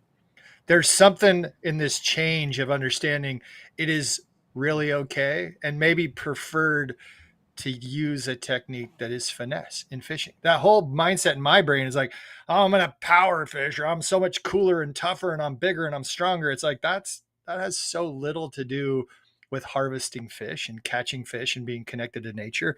But that's going to take time for the general public to digest that and to accept that. Yeah, And and I it's think that just a lot of people are used to finesse techniques where you're sitting still, right? Like, I may have like major ADHD. I don't know. I've never been diagnosed, but I definitely relate to a lot of people that talk about it. we're brothers. We're brothers. We got it. Yeah. It's like So cast, I cast, can't sit cast. still. I can't sit still. Like, I don't like to sit there with a drop shot and just shake it, or mid stroll and just da da da da da. Or even like, I've never done Demicky rig fishing, and I don't think I ever will want to, even though I've made baits for it and rods for it and all kinds of things for it. I don't think I would want to do it because I don't think I could just sit there and just watch a screen and just sit still. Like, I just don't like sitting still. Why I love bait finesse is because you don't sit still. It's pitch it out there, let it drop, reel it back. Pitch it out there, let it drop, reel it back. You're literally fishing the exact same way of all the power techniques that you love, but you're doing it with a smaller bait, smaller rod, better presentation. The fights are more fun, right? Like, how many of us when we were kids or even now as adults will catch like a 7-pound catfish on an ultralight ugly stick, right? Like, that fight is insane, right? Like, the adrenaline that you get from catching that big giant cat, that was not even that big, but 6 or 7-pound catfish on a tiny little rod while you're trying to catch for bluegill with your kids is a lot more fun than dragging in a 3-pound bass with a heavy power rod, right? Like, it's, you know what I mean? Like, so yeah, there's that aspect of it too. I mean, it's just a really good time. It's my favorite thing. If I'm going on a quick day or go out by myself, I'm taking maybe 1 or 2 rods with me. My bait finesse rod, and then like my, jig rod or something, like worm rod. That's it. That's where I go. Maybe spinning rod now. That's awesome. Yeah, Well, I mean, rooster tail, like going fishing for bass with a rooster tail. This works everywhere, and no one really ever talks about that. What bait finesse rod out of this 3-rod lineup would you just put a standard small rooster tail, which most people think, oh, that's a trout lure. Well, this swimming little lure spinning, coming back looking like a fish is awesome for bass. What bait finesse rod would you use just throwing a rooster tail? Yeah, so it just depends on the weight. It's kind of how you would judge it. So, from 1/16 to 3/16, I'd probably do it on the 7-foot medium light. You can cast it out a little bit farther. That extra length in the 7-foot gives you a little bit better cast, gives you a better distance. That's what I tend to throw a lot of the small-sided, like a flat-sided shad baits, stuff like that. Or those types of things, like a bitsy bug or, the jigs and stuff like that. I tend to use those. You can even throw Ned rigs and shaky heads on these things now too. That's kind of a fusion concept, and because they don't throw shaky heads in Japan really. But if you're throwing, a shaky head, trying to pitch that under a dock or in tight spaces or into cover, because shaky head I think would be a good presentation for this. It's throw something like on an 1/8 ounce or a 3/16 ounce or 16-ounce shaky head, pitching it into laydowns and or around docks or bluffs or any type of cover that you can get snagged in a lot more easier. Even throwing in grass lines where you kind of trolling a gas line, you can really drop it into pockets in the holes. But a lot of times you screw. How many times you throw a shaky head in grass pockets and you're trying to hit a hole that's not right on the edge and you're throwing it in there and you miss. Then you got to pull it back and you miss. And now you've ruined that hole. Whatever there is completely. But if you could just pitch it in there first time, comfortably like you can do with a jig, but you're throwing it on a shaky head or a Ned rig, it's a great system. A lot of the the U.S. finesse techniques you can merge with the Japanese system, and you can have probably really really good results with. Just getting out of your comfort zone and trying something new. So when I think of the blanks, am I still thinking of them as 30-ton, or am I looking at them from a different perspective? Yeah, so because it is a finesse technique, you're getting, it's the bites they're not going to be slamming and stuff like that. You're probably going to want to move up. So, bait finesse can get really expensive. A lot of people think of bait finesse as a high-end luxury type of a fishing. The reels are super expensive. The rods are super expensive. And that's because the higher tonnage of carbon that you're using, the more brittle the rod is, but the more sensitive it is. And so you want to probably move up a little bit from 30 ton. You're probably going to want to go up to something like maybe like a 36 or a 40, which is going to bring the price up on the rod a little bit. So, I mean, you don't have to, but if you really want to get into like sensitivity, the more anything that's touching the ground, I say maybe with one, you could probably go anything that you're doing for moving baits. If you want one that can throw small cranks, small jerk baits, rooster tails and stuff like that, you could easily get away with a 30-ton blank. Those are still pretty sensitive. Mm-hmm. You're looking like a T800 Torre, and you could get away with it. But anything that's touching the ground, micro Texas rigs, micro jigs, stuff like that, you're probably going to want something that's a little bit higher tonnage of carbon, something around the 36 to 40 ton range, which gives you more sensitivity, lighter, stuff like that. So, yeah. And the guides, are they all pretty much 9-in-1? Yeah, 9-in-1 for the most part. You're going to get into that semi-micro guide system. That's really important. You want that rod to. You don't want line slap on the blank, and you also don't want going into something that's maybe like titanium frames or something like that would probably be a little bit better. Something lighter removes a little bit of stress because you're doing that. But you're gonna get smaller guides, probably 4.5 millimeter diameters, stuff like that. Pretty similar to what the lunker sticks have. I mean, I tend to run that way anyway, so. Mm-hmm. It just works better, in my opinion. I love that. So what's timeline, Rick? When are we thinking these things are going production wise, landing here? Like what are we looking? So I think the plan will be that we'll start working on the design right away. We'll have to go through however many rounds of revisions and blank testing and to get to the finished product, but obviously the goal would be that we've got these in time for the holidays. It just remains to be seen if we can get it done. I mean, it's not going to be on my part that we'll be done because I've made a bunch of these. I can get at least into the process. You know me. It takes a couple weeks maybe to get it to the factory before we start making the first or second prototype. Components wise, getting the components in and all that stuff, especially the more higher end you go, if you're going into, higher end Fuji stuff, usually takes the lead time on those things. It's like 4 to 6 months. So that can be a time constraint, but, yeah, we can get trucking on it if you guys want to do it, Let's do this, Rick. I'm gonna text Xander because Xander from Tackle Tour, he actually has a house up here at the lake that I live at. And so I'm going to be like, Xander, what's the deal? Will made a rod a while ago. You did a review.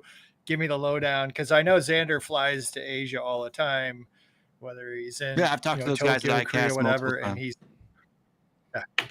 he loves what you're doing. And he catches big fish on our lake with these rods that everyone has thought were made for small fish. And it's just not the case.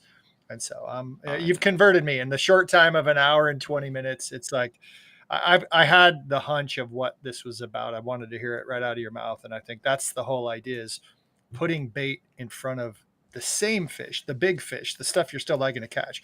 Obviously, they work on different fish, but presenting a different bait is why you need this different tool. So I think that's awesome. And if he watches this after this, I have to say I'm sorry. They're a little mad at me right now because they keep asking me for samples of one of my other line of rods that I designed, and I keep forgetting. They've wanted to do a review on that for a while. And I just haven't done it. Would you like me to send you a reminder? I know. you That's right. I'll tell Xander sorry. I was actually paddling around the lake the other day doing a lap, and he was over in the corner, and he's always testing something. He's got his spinning rod out, and he's like a mad scientist on the water. Dude's awesome. So yeah, I'll let him know maybe something's coming in the mail. Well, then, like I told him too, so I don't. Before I got into the industry, especially back in 2011, 2012, around that side, Tackle Tour was my YouTube of that age, right? Like YouTube wasn't super popular then. There weren't a whole lot of guys, fishing content on YouTube. I would go to their blog and I would read their articles. It was my Bible. I would not buy anything if it wasn't on Tackle Tour. And so when I got in the industry, like my dream was like, I got to get something reviewed on Tackle Tour. And when they finally reviewed one of the products that I designed and it actually won like the awards that they assigned to different things. Yeah, like, no, I they have think cool mine was awards every year. Yeah. Yeah, mine was like best value, right? So the meaning that for what you're paying for it, the quality that you're getting is, the best. I texted him and I said, kind of jokingly, I said, now I can die a happy man. I can die with no regrets because I had, I got my stuff reviewed and Tackle Tour. That's awesome. Nice. That's good. Nice. Well, listen, I want to be cognizant of time. We're going to try really quick this guy. Fixie, keep him on a short leash. Either this works or it doesn't. But let's bring him on and see if we can get him to ask his question. Go ahead, caller. Hello? All right. Hello. Oh. Hey, Rick. What's going on? Hey, how are you? Good. I'm great. Hey, I'm so happy. I'm a huge Will fan. I've sat on here for, I don't know, last hour, kept losing connection. Will makes some of the greatest rods. And I've got a couple questions. One, what's the difference in the Doomsday 47 and the Lunger Stick? Because I can't tell the difference. They're both fantastic rods. So, quick, there is a difference. The difference is not only in some of the materials that are used, but they're also but the concept or how the blank structure is the same, right? So basically the quality that you're getting in a 47 series, you're also getting the same quality in a Lunker Stick. The materials, the designs, what particular aspects that we use component wise. Some of the materials in the blank are slightly different, but the quality as far as so every product designer kind of has a signature. I have a signature way that I wrap roll blanks, and I invented it. Like I created it myself. So whatever rod I design, if it doesn't have that particular technique of wrap rolling the blank, I just don't do it because I think that's the best way for it to be done. So there are differences. There's slight differences, not only in the tapers and the actions and stuff like that, links, components. There is a difference. Baitkeeper, no baitkeeper. Big up my guys over at Drop Shot Jock, keeping me in business. Whatever I do, I use that particular structure of making the blank. So like the different, like even a lot of people have a hard time feeling the difference between a 47 and a JDAM series, but there's over $100 in cost difference, right? Between those two. The 47 and the Lunker Stick at their price point are light years above what you're paying for. This is one of the things that I think that a lot of people don't realize is that when you pay more, you don't always get more. So the Lunker Stick in and of itself, if you're looking at quality of the blank construction, blank material, components that are used, is probably equal to like a St. Croix Legend Tournament Series, which sells for $329, $350, but you're paying what, Rick? $129? Yeah. Regular retail price for a Lunker Stick. Yeah. So that right there and then you're paying half, because I don't think people realize a lot of times is that a lot of companies have insane margins written into what they're selling these stuff for, and that's great. They're getting away with it. Me personally, I think it's a little bit of a robbery. I don't like it, because that's kind of, it woke me up, right? So I'm an American guy who went to Japan, and it was like here in the United States, if you wanted to get certain components on your rods and do different things, you had to pay this, right? Like it's a tier. Titanium Fuji guides is this price point. Stainless steel Fuji guides is this price point. $300, $500 for the titanium, $300 for the stainless, and then you're getting like, cheap Japanese knockoffs or some funky looking guy that's like 9 feet tall off the blank. Anything under $100. But in Japan, they don't do that. 99, because Fuji has a patent, a local patent on guides, period, in Japan. So every rod that's produced can only use Fuji guides. But they still have rods at the $99 price point. They still have rods at the $129 price point. They still have rods at all these different price points that we have in the US. And they all use quality components. They don't use cheap, stuffs with like the reel seat's got this mold line that runs across it. Every time you put your palm on there, you're getting scratches and cuts in the palm of your hand because, it's not good materials. So I just like to make things that I will say go ahead. I will say I've got multiple Lunker sticks and I've got multiple Doomsdays. There's certain techniques I like for each. There are certain ones I want. My Lunker sticks are by far, they're my go-to. That's what they're great. They're perfect. But I couldn't tell the difference in the two, if it makes sense, they're both fantastic rods. And for anybody that hasn't caught a BFS technique, bass, it's exciting to see where that's going to go because that is so fun. I think it's going to be fantastic. I actually emailed Rick a year ago and told him he needs to get on board making BFS bait. Yeah. Design You're not baits, wrong. too. We'll have to talk to We'll talk to Raphie about some soft plastics, and we'll see what he can come up with. Right. Oh yeah, there's plenty of market out there for the hard bait people. Mm-hmm. I think it's fantastic. I love what Will does with the Lunker sticks. They are fantastic techniques, and if no one's ever tried them, they should try them because they'll beat any other brand you put out there. You're not wrong. There's a reason why we picked them to design our rods. So I would definitely say go give Doomsday and the 47 a look.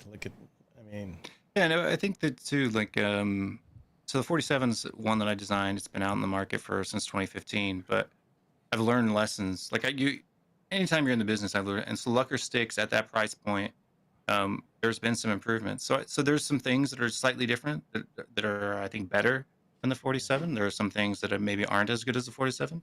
But like you grow, the more you develop products, the more you do things at specific price points, the more you know how to stuff into it. New technologies come out. And I also too, even with like the 47 and the J-Dam series, I don't make rods, even in separate series that necessarily are redundant. Like, yeah, there's some basics like a 7-foot medium, heavy, fast, right? Like everybody's got to have that in a lineup. Like it's a staple, you got to have it. But things are designed in specific ways so that people don't overlap. And, I'm not going to design a rod that necessarily competes with myself. So, I mean, they complement each other, go buy all 8 Lunker sticks, go buy 4 or 5 Doomsdays in the lineup that Lunker stick doesn't have, do all of those different things because they won't be redundant, right? You're not going to, overlap each other. Right. So. Yeah. Oh, absolutely. They're both of them are fantastic rods. They're done well. Thank you. Thank you. Did you have another question, or you good? And Rick, the only thing I got to say, you need to play some music when you're on hold. Some 80s rock would be great. Something like that. It'd be fantastic. You hear that, Fixie? Sure. Done. All right. No, you're not going to pick the worst song. We're going to put on some 80s rock for you. Some good old arena rock. But Rick, you're kicking butt. You keep up the good work. I just got my second big order from Grande Bass. Tell Raphie to kiss but you're doing good. Thanks, sir. Appreciate you taking the time to call back in 2-3 times. Sorry about the challenges, and have a great night, man. You too. All right. Bye. All right. We don't have anyone else, do we? All right, one more. That, and then shut the phone lines down. All right, done. Great. Hello. Hey guys. Who is this? Hey guys. Hello. Matt, how are you guys? Oh, hey Matt. How are you? I'm loving talking to. Can you hear me? Yeah, we can hear you just fine. Okay, perfect. All right. No, I was just double checking. There was little bit of a pause there for a second.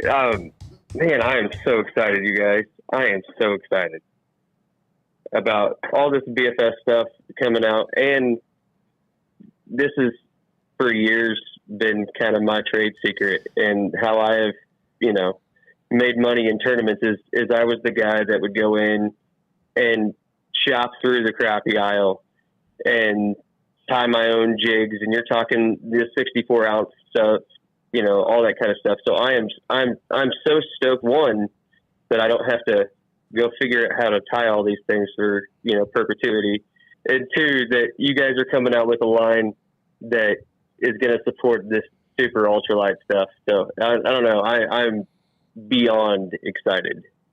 Yeah, well, we're making the first BFS line that's exclusively for forward-facing sonar, and whatever else is hot at the time. It's all for it. Well, and that's what's so funny about BFS. So for years, I fished that way just when I would go fishing. If you were testing out a new body of water and you wanted to see what was in it, that's the best way to do it, because your rod is jumping all day long and you're reeling. This is what I love to take kids out and do, because there is a technique to it, but you're not limited to what you're pulling out of the lake. And I think for years that's why it was such a faux pas, or nobody wanted to do it, is you couldn't eliminate species. But now with forward-facing sonar and being able to at least identify and target specific schools and even specific bass in those schools, and be able to make a presentation with an ultralight. So even in a high pressure or even a crappy day, when it's 102 degrees outside and the water temperature's at 96, you can still make that presentation to a fish and he'll eat it. And it's, we've talked a lot about reaction bites. This is sheer predation. You know what I mean? They just see it go by, they open those gill flaps and puff that bait in, and it's so instinctive to it that you almost can't get them to turn it off. And that's what I love about having that super small characteristic. So if you can match what they're feeding on, man, it's almost a guaranteed all day long, and if you're one of those guys that's not looking to just pull in a big bass, sure. It's one of those you can go catch a stringer or crappie on. Yeah. Nothing's better, in my opinion, to catch crappie on than a small crawdad. You know what I mean? Nothing's better is the question that you're about to ask Will. So the question to Will is, so you've talked a lot about size and length of the blanks and whatnot, and the tonnage. My question is, so I've used lighter weight rods in the past, and when you get a lot of flex and a lot of whip on them, what my problem is, I end up getting the line management issues are completely ridiculous when you get into the longer rods. And so I don't know, what is that optimal line management for that 2 to 4 pound test that I'm throwing? So 2 to 4 pound test, you're probably what specific technique are you throwing with 2 to 4 pound test? Drop shots, Ned rigs, what do you normally throw? I'm throwing ultralight Ned rigs. I have been testing out legitimately going weightless and just going bait length or bait weight on some of these that are, you're talking super lightweight. So when conditions set up for it, but you want something with a stiffer backbone, but with also a really soft tip. And this is where, in Japan, when they start getting into those things, a lot of the solid tip technology that they use comes into play. You're not getting the line management problems because you have this tip that's super soft, that allows you to not snap off, fish when you're setting the hook or when you're fighting a fish. But you have the backbone that allows the line to continue. It's not getting, it's not falling over itself, I guess you could say, as it whips from overhead to back. Because the whippier the water is, the more deflection you're getting on the back cast, right? And that's going to cause your line to especially with smaller lines, to kind of get, that's when you start to get a lot of wind knots and management problems with it there. If you had a stiffer backbone, you wouldn't have that problem as much because it's not going to load as much in the back end. So if you had a light rod with a stiff backbone but a super soft tip that allows you not to snap off 2 and 4 pound test, you'd have a lot better results, I think, than what you're getting now with a rod that's more whippy.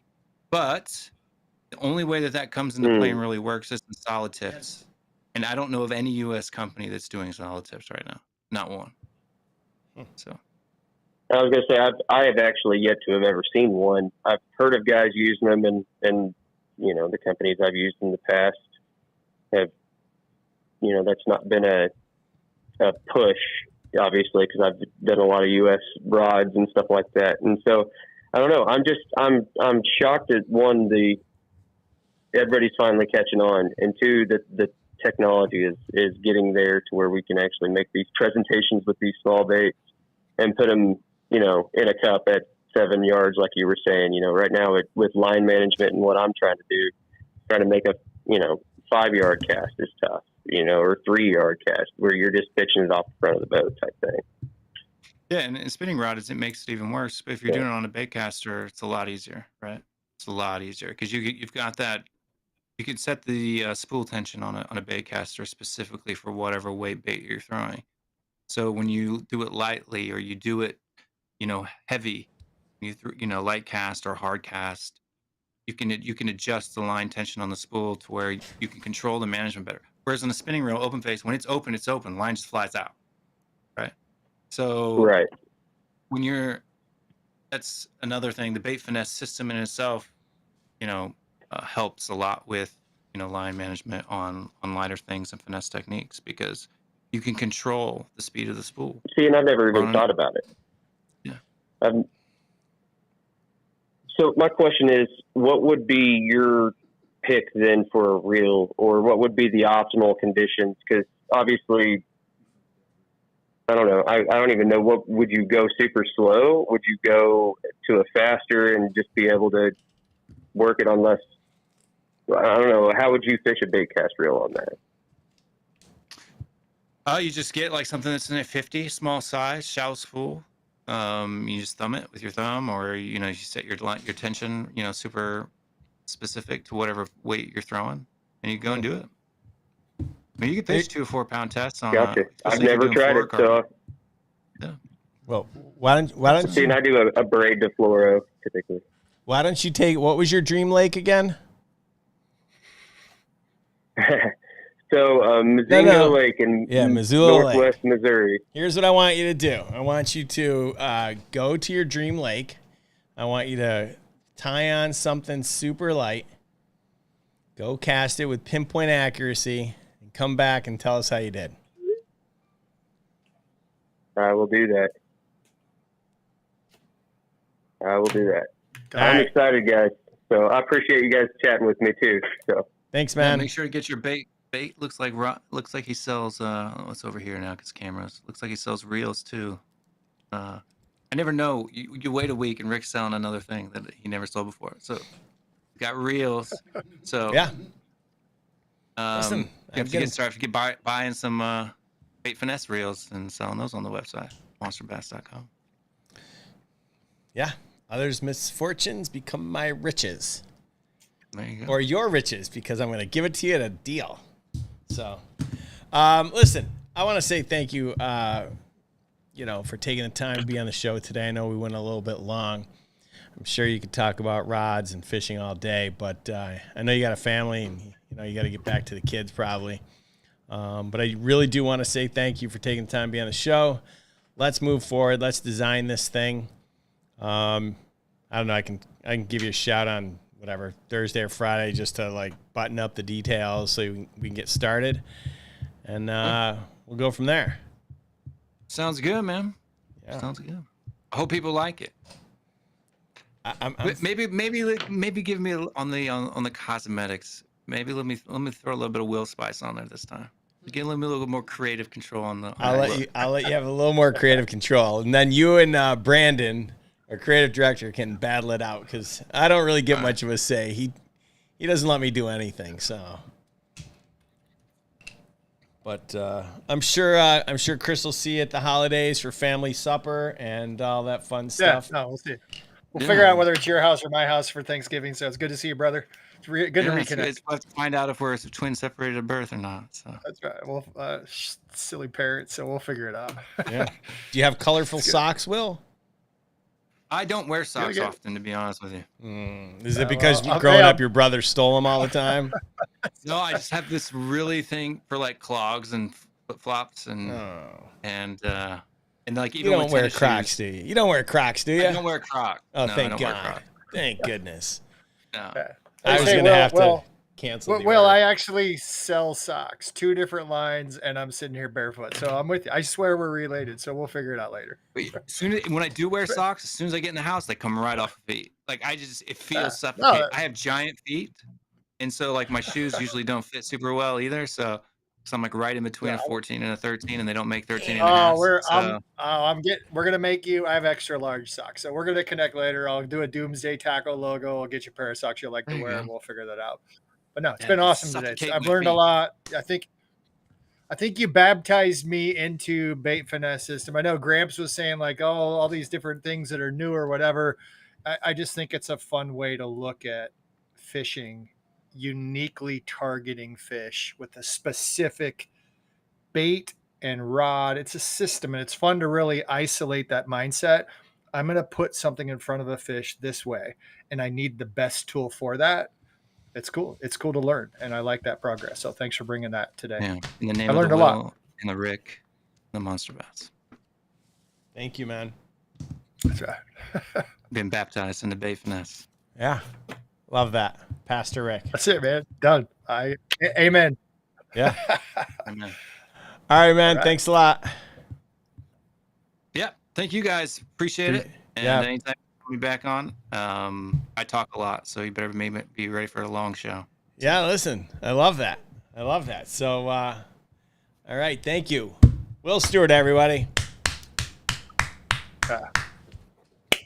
See, every time he's on, he's been on the show twice, and each time, like, I just sit back and I have pages of notes, like, all, just like how to make a rod line. Like, when we had the first show, like, everything we went through, and then I sat on all these calls when we were making the ultralight, and I just sat back and I was like, oh my God, this is amazing. I wish I had videos of them making it and test, like, so good.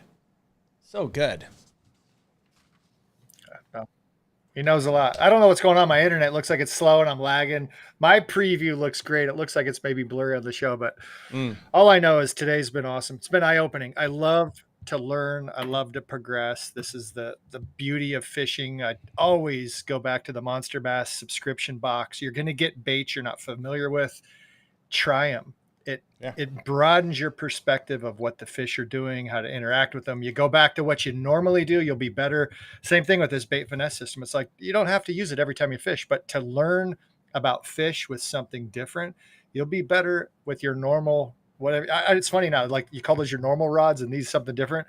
If you like a heavier, bigger rod, you're going to become better with that rod by utilizing a bait finesse system at times. So it's really cool.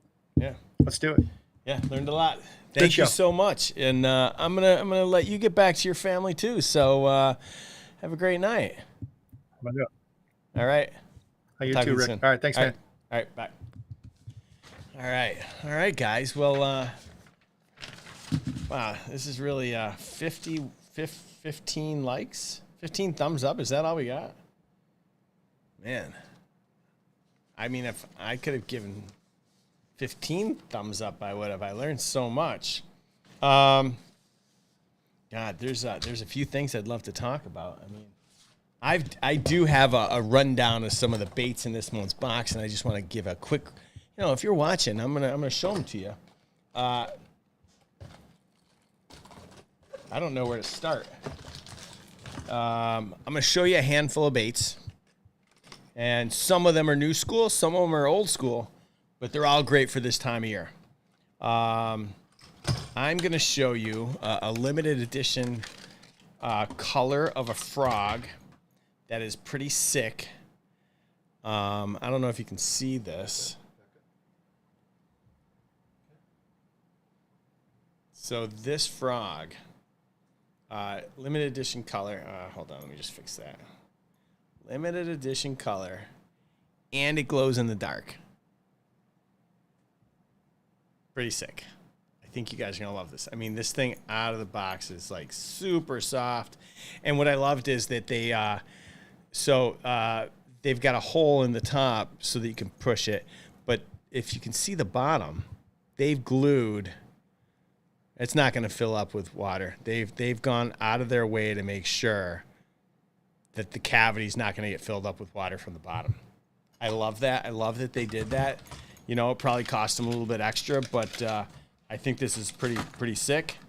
And they even went out of their way to label it and make it a Monster Bass exclusive. So, big fan of these guys, and they're working really hard to be in the box. And we're gonna do one other bait with them, and that's probably about it. This bait's been around for a long time, but it's tried and true. And it's the Jumpin' Minnow from Rebel. And if I'm gonna throw a topwater bait this year, or this time of year, this one makes my top. This is in my top 10 list. Love this one, especially in bone. We do have from Vicious some brand new.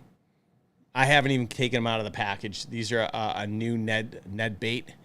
The 2.75 Ned stick from Vicious. Vicious, you can get them at Tackle Warehouse. I don't know about the soft plastics because I think these just came out and they're being released at iCast. Really excited to bring these to you guys first. And then from Bait Lab, we have not had Bait Lab in the box in a while. Turns out that the owner of Bait Lab, Sean Perez, is a famous fisherman and author over in Germany. And this is their version of it's a limited edition color, and it's their version of obviously a Whopper Plopper. And it's clear. It's got a pattern on the top, chartreuse on the bottom. And I do believe that also glows in the dark. I don't know what it is about the glow in the dark. It's UV coated paint. But that's their version of that's their version of it's called the Papa Chomp, and this is a limited edition color, and it just came out.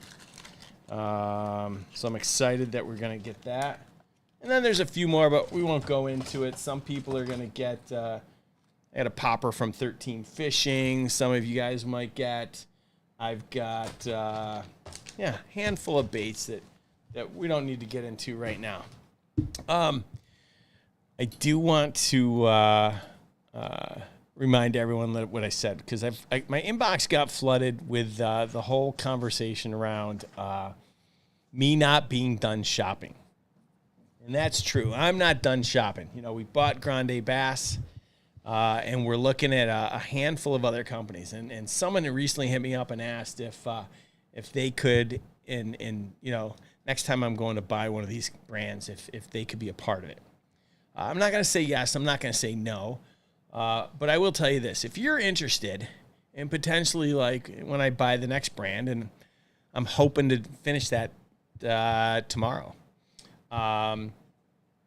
If you're interested in, maybe, learning about an investment opportunity that isn't, that's a different company, you can email me at rick@monsterbass.com. And I will, make sure you give me your cell phone number, and I'll shoot you a text, and then we can talk about it and see if it might make sense. And again, it's got to make sense for me. It's got to make sense for you. But we aren't done shopping, and I am going to add at least one, possibly two, before the end of this month. So there you have it. Last but not least, Fixie, throw that thing up on the screen because I need to put it up there. No money or other consideration is being solicited, and if sent in a response will not be accepted. No offer to buy the securities can be accepted. No part of the purchase price can be received until the offering statement is filed, and only through an intermediary's platform. An indication of interest involves no obligation or commitment of any kind. Reserving securities is simply an indication of interest. All right. The SEC requires me to say all that anytime I'm going to talk about the fact that we are going to go through a fundraising exercise. If you're interested, head over to monsterbass.com/invest. All you're going to do is give me your contact info. You're going to go on a list, and when we're ready to announce if we are going to, you will get all the offer sheets and information so that you can look at it and then come back and ask me any questions you want about the opportunity to invest in Monster Bass. And we're waiting on one thing before we can actually go live with that. I don't even know if I'm allowed to say that. Or before we make the decision if we're going to go live. So enough about that. Again, monsterbass.com/invest if you want to be on the list. monsterbass.com/PB if you want to upload your catch that you're proud of to the trophy room. We'd love to have it. Again, thanks a lot to all you guys for tuning in. Thanks to Raphie and Fixie and Chris, and of course our guest Will for making it a great show. If you wouldn't mind doing me a favor, if you're watching this now, hit the thumbs up on the way out the door, and if you're watching this on the rewind, hit that subscribe button, and we'll let you know the next time we've got another show for you to watch. So, thanks a lot for tuning in, and we'll see you next week.